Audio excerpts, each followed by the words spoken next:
আমরা এখন আছি মদন টু ফতেপুরের কলঙ্কিত রাস্তার কলঙ্কিত ব্রিজের উপরে।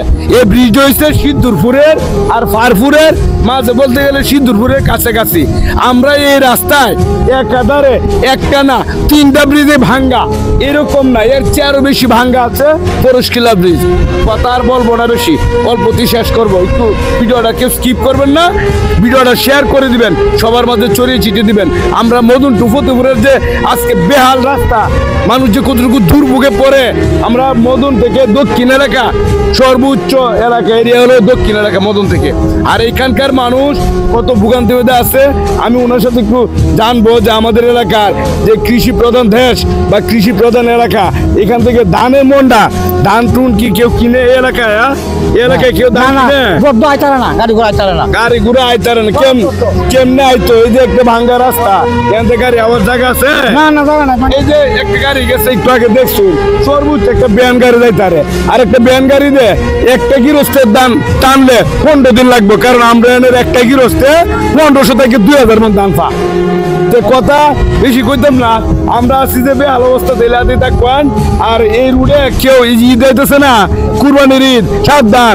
আমরা এলাকা যারা বড় বড় ধনী আছে, 4 চাকা গাড়িওয়ালা মালিক বা এই যে প্রাইভেট কার আইনি গুণ করুন, বাস আইনি গুণ করুন, এই বাস আর ডুহাই না যে মদন থেকে ফতেপুরের যে রাস্তা, এই রাস্তায় আর কেউ বাস বা 4 চাকা কোনো গাড়ি ঢুকবে না। ঠিক আছে, কেমন আছে? এদিকে আসুন, এটা অবস্থা। এদিকে আসুন। এই যে বাস, এই বাস কিন্তু মানে এরা এই আমাদের এলাকায় অনেকে অনেক কাজের জন্য কিনছিল, কিন্তু এখানে এসে আর কুল পাইছে না। আচ্ছা, আপনি কি ড্রাইভার? ট্রলি চালান? আচ্ছা, বলেন তো এখানে এই গাড়িটা গেল না কেন? গাড়ি যে ব্রিজ ভাঙ্গা, উঠতে গেলেই এর স্ক্রিনে দুর্ঘটনা হইতে পারে বা মানুষ দুঃখ পাইতে পারে। গাড়ি তো তোলা যাবি, নিশ্চিত এটা, এই কারণে গাড়ি যায় না। তো মানে আসলে বিষয়টা এই গাড়ি কার? এই গাড়ি কার? আপনার এদিকে আসেন তো, কেমন আছেন তো? এই ফোনটা দেন। ভালো আছেন? আপনি কটা বস্তা নিয়ে আসেন? 50 ব্যাগ। 50টা প্যাকেট, মানে সিমেন্টের বস্তা। কার বাড়িতে যাবো, কই যাইব? দেওশিল্লে স্কুলে যাবে। দেওশিল্লে স্কুলে যাবে? স্কুলটা কিতা সরকারি না বেসরকারি? সরকারি। কিতা কইয়াম ভাই, দুঃখের কথা, দুঃখের আলোকে সরকারি একটা প্রতিষ্ঠানে মাল যাইব, মাল দেওয়ার একটা হ্যান্ডটুলি দেয়, যাই হোক হাটাক যাবো হারাইবা, কিন্তু মালটাই আমরা আটকে রয়েছে। এই দেশের সরকার কি এটা দেখে না যে আমার সরকারি মালটা কই যাইবো? এটা উড়োজাহাজে যাইবো না আমার হেলিকপ্টারে যাইবো না এরকম হ্যান্ডটুলিতে যাইবো? অবস্থাটা একটু বুঝেন আপনারা।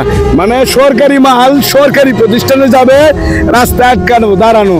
তা আপনি ঊর্ধ্বতন কর্মকর্তাকে জানাইছেন বিষয়টা? ওখান থেকে মালটা আইছেন, আমি জানাইছি এখান থেকে জানাইছেন। আসলে আর বেশি ভিডিওটা বাড়াইতাম না, এলাতে ভিডিওটা একটু সবাই শেয়ার করে দিন যে অবস্থাটা দেখালাম। সবাই তো অবস্থাটা দেখালাম, সরকারি মাল আটকা, সরকারও দেয়া নাই। আমরা মদন থেকে ফতেপুরের যে রাস্তাটা, এই রাস্তাটা সরকারের দেওয়ার দরকার পড়ছে না। জনগণের কই যারা আমার ভিডিওটি দেখুন, একটু ওগুলি মিললে শেয়ার করে দিন যে ভিডিওটা, সবাই একটু শেয়ার করে দেওয়ার সুযোগ করে দিন যে। আসসালামু আলাইকুম।